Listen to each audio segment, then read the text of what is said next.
Paz do Senhor, meus irmãos. Paz do Senhor. Abre aí a tua Bíblia em Mateus, capítulo 4.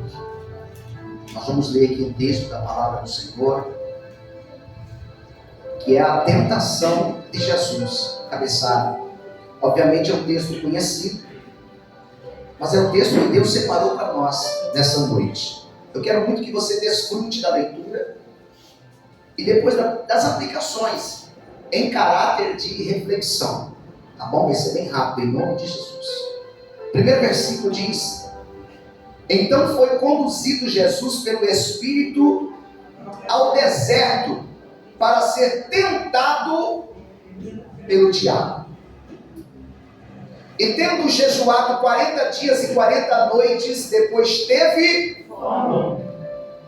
Versículo 11 diz assim: então o diabo o deixou, e eis que chegaram os anjos e os serviram. Pronto. É uma mensagem que Deus colocou no que possa sentar. Com o tema: resista à tentação.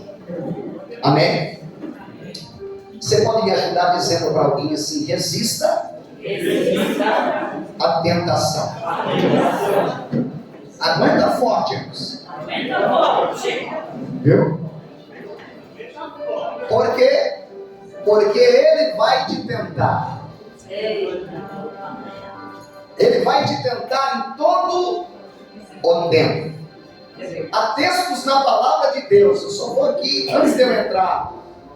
Há um texto que Jesus fala com Pedro. Olha só o que Jesus fala com Pedro. Lucas, capítulo 22, a partir do versículo 40, por aí. Se não for, você lê o capítulo 22 inteiro. Você vai encontrar. Olha o que Jesus fala para Pedro. Escute o que eu vou dizer. Hoje, Satanás me pediu para te cirandar como trigo. Mas eu roguei ao Pai para que a tua fé não desfaleça. Mas Pedro, quando tu te converteres, vai e confirma os teus irmãos. Queridos amados, a tentação, ela está em todos os cantos, em todos os momentos sobre nossa vida, do lado de fora para dentro. Se tentaram Jesus, vão tentar você. Eu não quis pincelar aqui em Lucas 22, eu vou entrar aqui, senão a gente não vai conseguir fazer aqui em 30 minutos. A primeira situação que eu quero aqui ministrar ao teu coração, conforme Deus colocou no meu, é o que eu aprendo, é que seremos tentados naquilo que recebemos. Você não vai ser tentado naquilo que você não tem, naquilo que você não é, naquilo que não está na tua mão. Você vai ser tentado, digamos, vamos puxar para mim, eu vou ser tentado naquilo que Deus colocou na minha mão. Ministério, nas coisas que envolvem o ministério. Você pode ser tentado no seu trabalho, porque foi algo que foi dado a você de alguma forma ali, financeiramente, ou para você cortar alguma coisa, para você tirar um pedaço de alguma coisa, é assim, para ir um negócio menor e você cobrar maior. Você vai ser tentado. Você pode ser tentado no dinheiro. Por quê? Porque ele é dado. E eu vou te explicar já. E também você pode ser tentado na área da família. Em todas as áreas, no casamento, no namoro, em alguma área da sua vida. Porque foi lhe dado. Foi te dado. Então você só é tentado naquilo que é te dado. Quando você recebe o seu salário, você é tentado. Eu vou dizimar ou não vou dizimar? Quando você tem, eu vou ofertar ou não vou ofertar. Então a gente é tentado do que a gente tem. E aqui, Jesus acabou de ser batizado. E no batismo ele foi chamado de quê? Filho de Deus. Filho de Deus. Se você voltar o texto um pouquinho, a Bíblia vai dizer que João Batista batizou Jesus. E quando Jesus foi batizado, ao sair da água, uma voz bradou do céu: este é meu filho amado, em quem eu tenho todo o meu prazer. A Bíblia vai nos relatar, e a história vai dizer que Deus não falara na terra num período de 400 anos. Mas quando Jesus foi batizado, Deus voltou a falar com o homem através da pessoa de Jesus. E qual foi a palavra que Jesus recebe? Esse é meu filho. Esse é meu filho. Esse é meu filho. Pronto.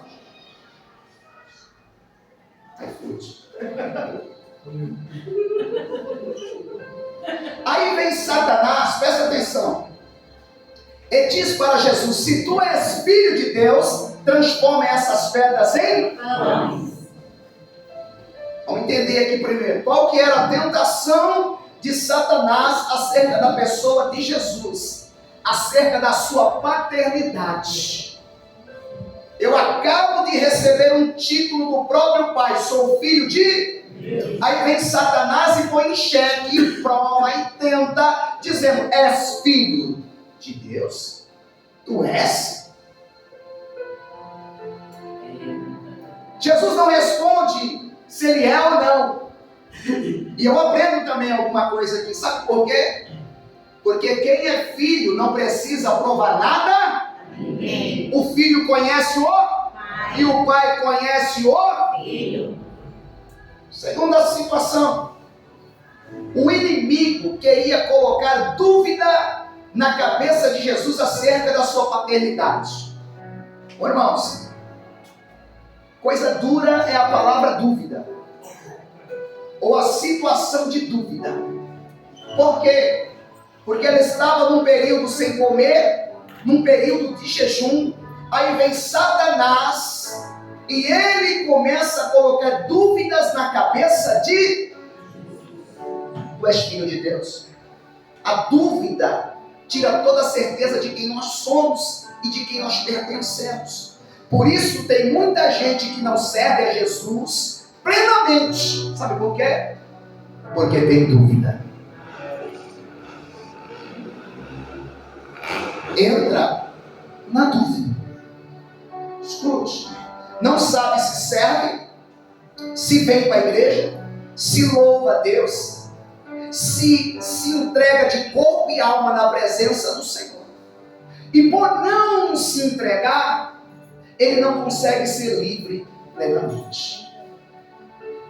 Quando você vê alguma pessoa que entra e sai há muito tempo, irmão, e não se firma, é porque ele tem dúvida acerca da pessoa de Cristo e de Deus. Eu não sei o que eu quero. Eu não sei se é isso que eu quero. Eu não sei se eu vou continuar.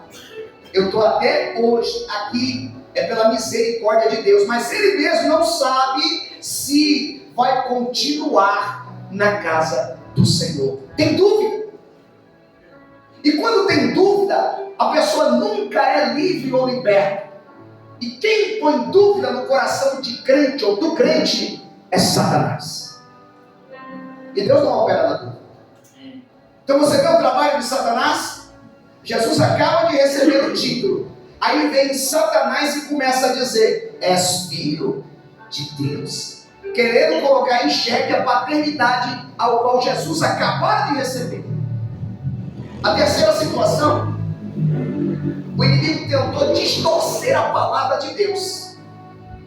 Como? O versículo de número 6, Satanás diz assim: e disse-lhe: se tu és filho de Deus, lança-te daqui abaixo, porque está... Nossa, olha que Satanás astuto. Está escrito. E o que nós aprendemos aqui? Que toda heresia é tirada da própria Bíblia, irmãos. E você sabe o que é heresia?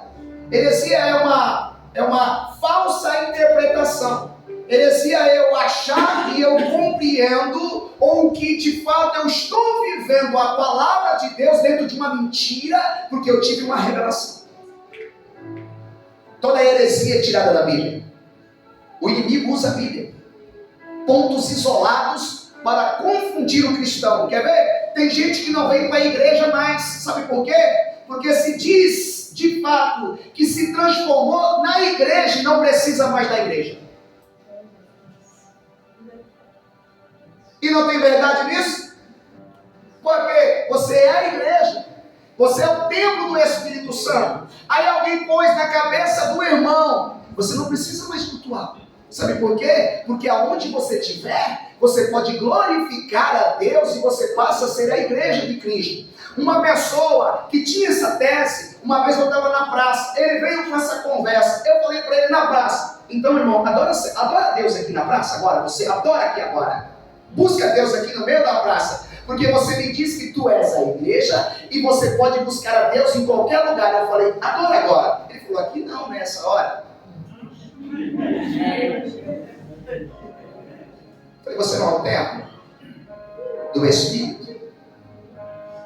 O templo do Espírito só funciona bem quando está em comunhão com outro templo. Aleluia! Rebanho é rebanho, rebanho não é um. Uma andorinha não faz verão. Pode ter certeza, irmãos. As ovelhas foram feitas para caminhar junto. E Jesus voltará para buscar a igreja em comum. Não. Então, a heresia era tirada de dentro da palavra. Satanás confunde. Sabe por quê? Ali está Jesus com fome, cansado, em jejum. Alguém tenta ele com a própria palavra.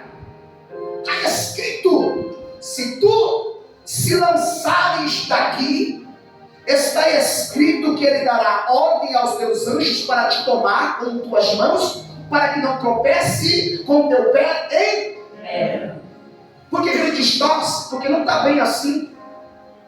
Salmo 91 vai falar de proteção, não vai falar que você pode se lançar que ele vai te pegar. Vai falar de proteção.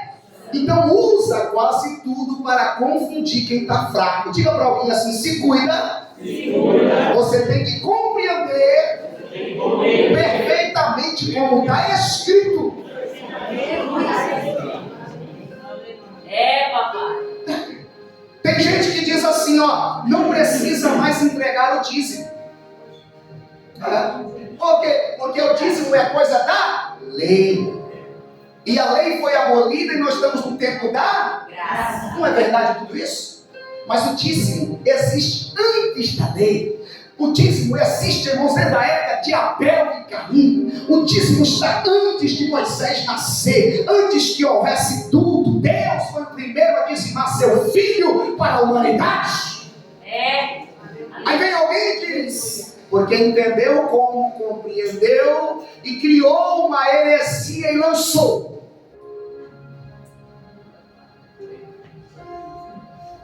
O que acontece?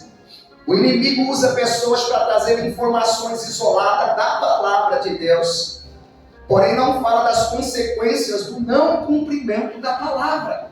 Ou seja, coisa gostosa que o crente gosta é receba bênção, mas não termina as coisas, porque até em Deuteronômio capítulo 28 começa com bênção, mas a continuidade é maldição de quem não anda no cumprimento da verdade. Tem bênção, mas também tem maldição. É verdade, ele é o descanso. Deus te ama e Ele vai te abençoar, mas Deus também é justo e Ele é justiça. Então ninguém pode falar. Deus existe, mas também o diabo Existe. O céu é para o crente, mas também para o desviado tem o inferno. Aí vem alguém: não adianta como você estiver, ou como você está, Deus te ama. Não, irmãos, tem que mudar tudo. Tem que se converter. Tem que andar pelo caminho da humildade, da simplicidade. Tem que estar quebrantado. Tem que se converter todos os dias. E aí não tem outra palavra. Vem o inimigo e tenta distorcer. É verdade. Então eu comecei a dizer aqui dos caráteres dessas coisas.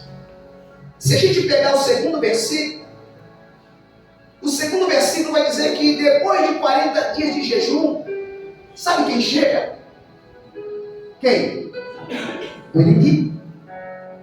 E o que nós aprendemos aqui, irmãos? Eu vou pregar de uma forma panorâmica para ser rápido. O inimigo, ele vai vir quando você menos espere, quando você estiver fraco.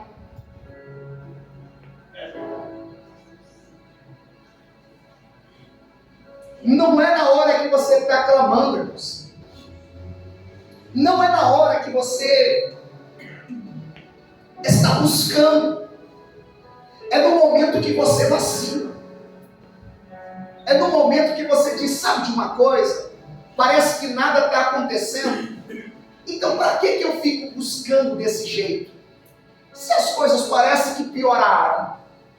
Então eu vou dar uma deixadinha de buscar. Por quê? Porque não está fazendo efeito a minha oração, a minha ida para a igreja, o meu clamor de quarta, o meu culto de segunda, de quarta, de sexta. Eu vou dar uma relaxadinha. Se cuida.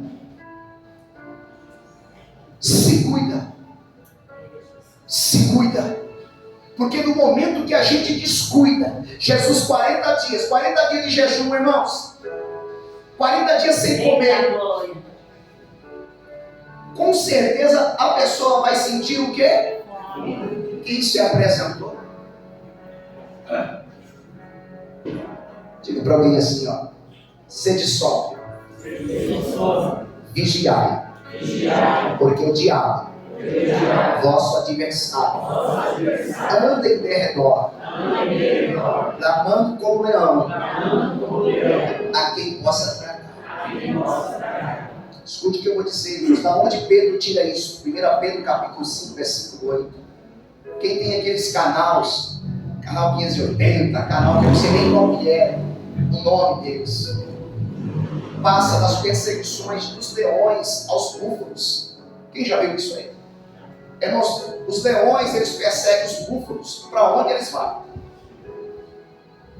Se eles mudam de rota, se eles vão para onde tem água, se eles vão para onde tem grama, se eles vão para onde tem mar, os leões estão assim, ó, sempre ao derredor.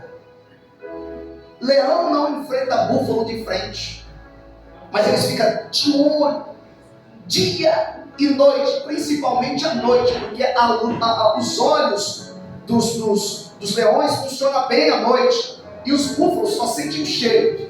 Tem alguém, tem alguma coisa tentando me perseguir. Os leões talvez ficam uriçados.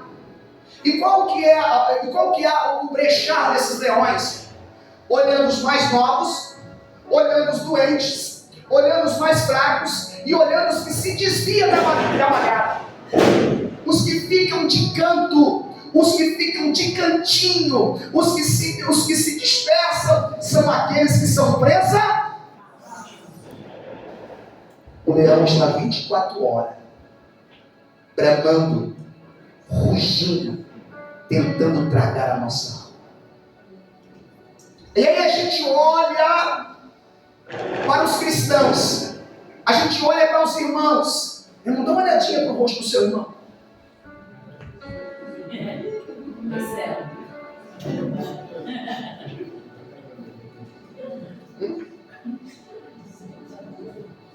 Irmãos, olha a nossa vigilância. Olha como é que a gente leva a sério o clamor. Olha como é que a gente tem levado a oração. Olha como é que a gente tem levado a santidade. Sabe o que a gente tem feito? A gente tem dado de ombro para essas coisas. E eu olho para as coisas e parece que ninguém está nem aí. Ninguém está preocupado com a morte da bezerra. Ninguém está nem aí. Eu quero o meu conforto. Você pode estar no seu conforto, mas não se esqueça que o leão está bramindo. O leão está rugindo.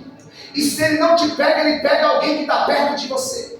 E quando ele pega alguém que está perto de você, ele vai trazer incômodo para você, vai trazer perturbação para a tua casa. Por isso, crente, santo, servo de Deus, você não pode dormir.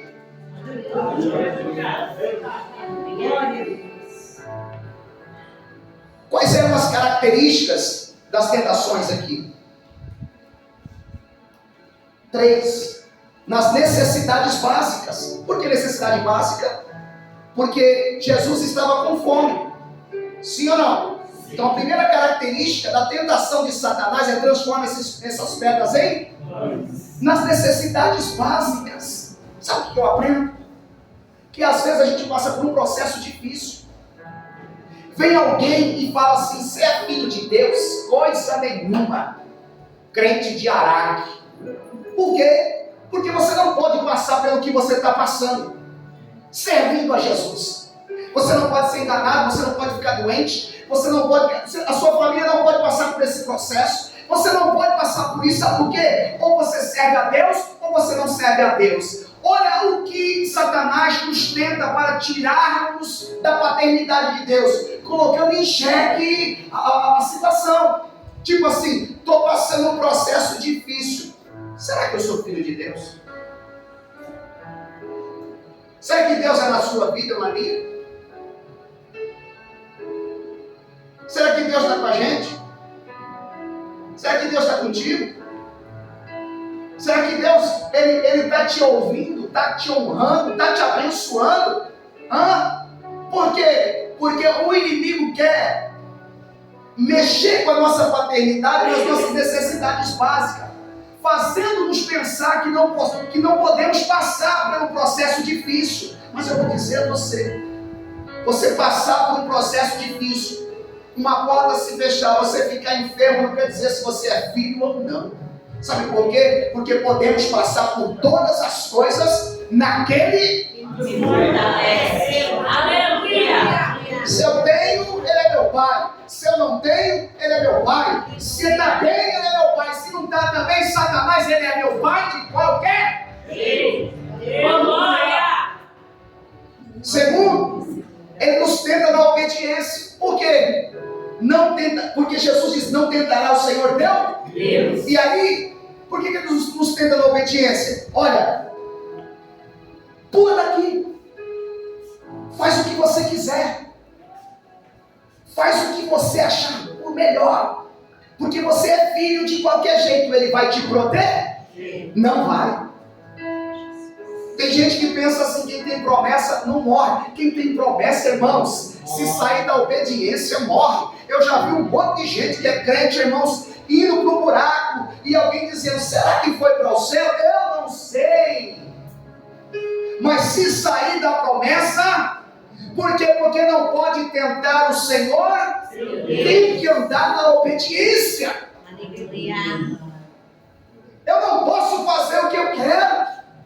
Irmão, se eu pudesse, se eu quisesse, se fosse assim, eu faço o que eu quero, não ia ter um céu para mim. Então eu nego as coisas que eu quero, porque tem um céu que eu também quero. Então eu nego aquilo aqui, eu nego o que a minha carne quer, para ter um céu para minha vida. Aleluia! Sem obediência não tem céu. A terceira coisa que Jesus aqui foi tentado, ou qual era o caráter da tentação de Satanás, era na adoração. Sabe por quê? Se tu me adorares e se prostrares diante de mim, tudo eu te. Olha isso, irmãos. Irmãos, esse texto de Mateus ele é muito forte. Sabe por que ele é muito forte? Porque Satanás não queria só adoração. Satanás queria que Jesus se prostrasse. Se tu se prostrar diante de mim e me adorares, eu te darei tudo. Olha onde a gente é tentado, irmãos. Olha o caráter. E o que nós vamos adorar? A Deus. Aleluia. Se você se prostrar diante das coisas, se você viver para isso, se isso for primazia na sua vida, se tudo que brilha nessa terra é primeiro lugar na tua vida, você se prostra sem saber. Sem saber. Essa é a verdade. Porque ou Deus está em primeiro lugar, ou Ele sempre, irmãos, vai estar em segundo lugar. Então nós somos tentados na adoração. E a gente percebe que a adoração não é só levantar a mão. A adoração não é só dar glória a Deus. A adoração, principalmente, é colocar Deus em primeiro lugar. Aleluia! Porque quando eu ponho Deus em primeiro lugar, eu estou dando glória, eu estou dando honra para quem merece. Sim ou não? Então toda a honra e toda a glória é para Ele. E não para o que eu quero. Porque quando eu ponho a glória para o que eu quero, por exemplo, eu quero ter um carro melhor, eu quero ter uma casa melhor, eu quero ter uma casa na praia, e eu coloco tudo isso na frente da adoração do meu Deus, eu estou dando honra e glória para as coisas e não para primeiro Deus. Quem está comigo? Glória. Aleluia, Senhor. Isso eu estou falando para você num caráter panorâmico. Como o inimigo tentou Jesus nas coisas. Agora, quais as afirmativas de Jesus para Satanás? A primeira afirmativa que Jesus falou para Satanás é nem só de pão, mas do que mais? Mas de toda a palavra que sai da boca de Deus. Ô, irmãos, a palavra ela é um negócio sério. A palavra de Deus, escute o que eu vou dizer para você. Às vezes a gente, irmãos, libera a palavra de Deus na sua boca. Aleluia. Sabe? Libera na sua boca como profecia. Sabe quando Deus diz assim, abre a tua boca e eu vou te encher? Às vezes a gente fala muita coisa que não é boa, mas tem muita coisa boa dentro da palavra para você profetizar na tua vida. Sabe? Coisas que você, que às vezes não acontece, sabe por quê? Porque tem uma chave que está dentro de você, uma palavra que quem libera é você mesmo. Sim. Eu comecei a descobrir isso, irmãos, liberando palavras para mim, liberando palavras. Sabe por quê? Porque a gente libera a palavra assim, tá difícil, nossa, tá tudo fechado para mim, tô numa prova terrível, tô passando um vento, tô numa tempestade, parece que o céu está de bronze. Você libera isso para você. Você libera isso para você. Mas quando você libera coisas, o céu está aberto. O Espírito está aqui. Aleluia! O Senhor é na minha vida. Eu sou uma pessoa feliz. As portas não se abrem porque Ele disse que Ele é a porta. Ele é a porta. Então eu começo a liberar palavras que estão na palavra de Deus para mim. Eu vou de encontro com aquilo que Deus prometeu para mim.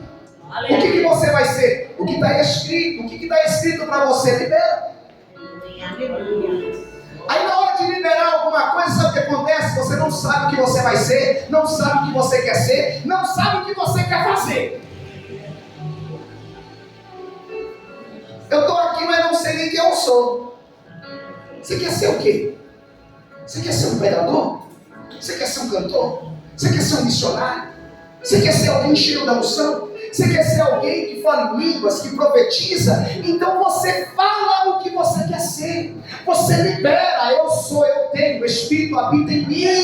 E as coisas começam a fluir. Mas às vezes a gente se cala. A palavra tem poder, irmãos. A palavra ou a língua, ela põe fogo no bosque. Sim ou não? A Bíblia diz que ela põe fogo no bosque. Mas ela também apaga o fogo do bosque. A palavra, irmão, na nossa boca, muitas vezes ela é salgada e ela é doce. Com a mesma palavra você derruba, com a mesma palavra você levanta.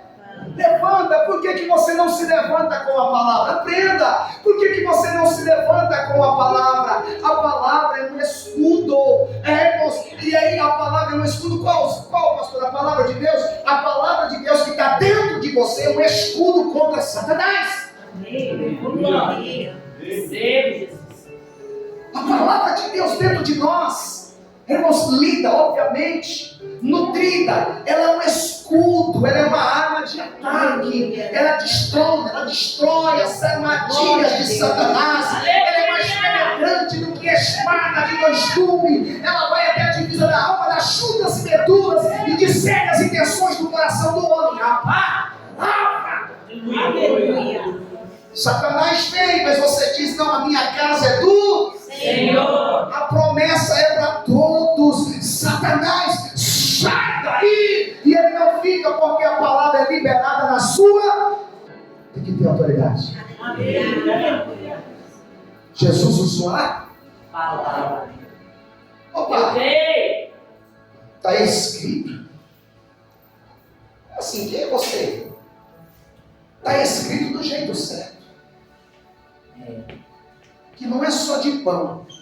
Glória. Não. É de toda palavra que sai? Da boca de Deus. Aleluia. Então, ou seja, eu posso passar por qualquer coisa. Se eu andar na conformidade da Palavra. você não precisa ver. Eu também nem preciso entender. Mas eu preciso compreender que a palavra. O que Aleluia. funciona é a palavra. O que é certo é a palavra. Porque você pode um dia cobrar, se é que nós podemos cobrar a Deus sobre a sua. O Senhor falou comigo, né? Então o que esse mundo está dizendo? O que o imundo está dizendo? O que o momento está dizendo? Para mim pouco importa. O que importa é a. Então a primeira afirmativa é: não só de pão viverá o homem, mas de toda a palavra que sai da boca De Deus. Segunda afirmativa de Jesus para Satanás é essa: não tentará o Senhor teu Deus. Não tentarás o Senhor. Irmãos, não brinca com isso não. É uma afirmativa. Não tenta o Senhor. Não brinca com isso. Não brinca pensando assim: a Deus não está vendo. Se eu fazer, nada vai acontecer, porque Ele é na minha vida. O Filho de Deus diz: não vou tentar o meu Pai. Eu não posso falar isso, eu não posso dormir assim, eu não posso ter ódio, eu não posso ter mágoa, eu não posso tentar o meu Deus, entende? Eu não posso viver com falsidade, com mentira, com falta de verdade, porque eu estou tentando a Deus. E Jesus diz: não tentarás. Não brinca com Deus. Aleluia, sim. Sério. Glória Terceiro a Deus. afirmativo: ao Senhor teu Deus adorarás, e só a Ele. Amém. Irmãos, é a resposta para o inimigo. Então, assim, no momento de fraqueza, ou seja, de fome, ele foi tentado. Foi tentado em algumas áreas. Mas ele diz: o Senhor, somente Ele servirás, e a Ele somente adorarás. Não importa o que está acontecendo. Se você quer resistir ao diabo, você tem que ficar firme na palavra de Deus. Porque tem um texto que diz assim em Tiago 4,7: sujeitai-vos, pois, a Deus, resista ao diabo e ele fugirá De vós. Aleluia. O que acontece? Aleluia. Quando você honra a Deus, obedece a Deus, resiste ao diabo, o inimigo foge de vós. Aí a palavra de Deus, em Mateus capítulo 4, versículo 11, diz: então o diabo deixou, os anjos vieram e o serviram. Entende? Quando você resiste, faz assim com a sua mão assim, eu vou falar essa palavra para você. Quando você resiste, é uma palavra profética da sua vida. É necessário resistir. Amém. É necessário resistir. Amém. As paixões infames. Oh, É necessário resistir às tentações, às provocações. Porque quando você resiste, ele não te aguenta. glória. A personalidade do inimigo é a personalidade de um cachorro pequeno. Ele late. Ele quer colocar medo em você. Ele quer fazer você se sentir menor do que você é. Ele quer fazer você se sentir alguém inapto, incapaz. Alguém que é só, alguém que não tem a presença, alguém que não é visto, que não é filho, que não serve ninguém.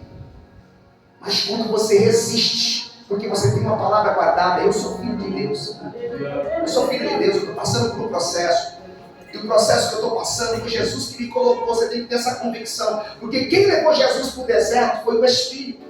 Entende? Você está vivendo num lugar que é uma permissão de Deus. Essa tentação é uma prova de Deus. A tentação é do diabo, a prova é de Deus.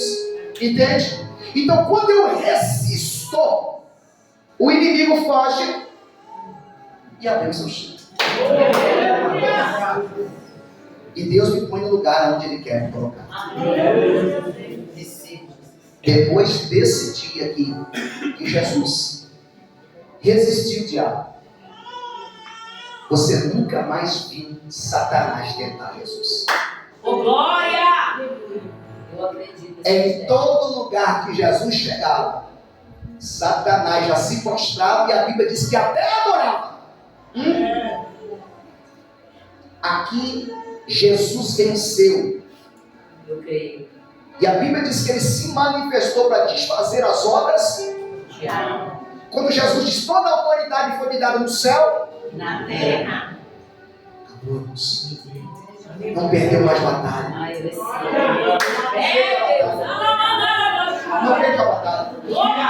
Não perca a batalha para a tua mente. Não perca a batalha para Satanás. Ele não te toca. Ele tenta com as circunstâncias e situações. Mas se você resistir, ele fugirá. Fica de pé. Glória a Deus. Aleluia. Eu oro. Amém. Deus abençoe você.